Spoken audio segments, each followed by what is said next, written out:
ازاي تحل مشكله البصمه في الواتساب زي ما ظهر عندي كده؟ هوريك الحل بكل سهوله. الاول كده يا صاحبي تصلي على النبي في الكومنتات وتكمل معايا الفيديو البسيط ده.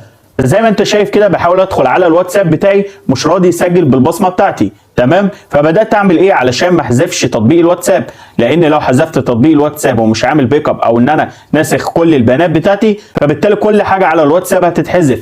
فازاي احل المشكله دي واتجنب حذف التطبيق خالص؟ حل المشكله دي هينفع لاي تطبيق عندك داخل الموبايل بتاعك. فدلوقتي زي ما انت شايف كده بعد ما حاولت اكتر من مره ادخل على الواتساب بتاعي بدا يقول لي غلط، فبدات ارجع ادخل على الاعدادات وبدات انزل تحت كده وادخل على خانه اسمها باسورد، وزي ما انت شايف كده بدات اروح على البصمه او فينجر برينت، فبدات احذف كل بصمه موجوده عندي على الموبايل، بدات احذفها خالص وهبدا ارجع تاني للواتساب. فزي ما انت شايف كده رجعت الواتساب دخل معايا على طول من غير بقى ما يقول لي البصمه والمشكله اللي كانت بتظهر لي كده اتحلت. فبكده انا حليت المشكله. لو عايز ارجع البصمه تاني مفيش اي مشكله، هبدا ادخل على الاعدادات واروح اجيب الفينجر برينت تاني واضيف البصمه بتاعتي. ده كان حل لمشكله البصمه لو ظهرت عندك. انت كده هتتجنب حذف اي تطبيق سواء واتساب او اي تطبيق تاني.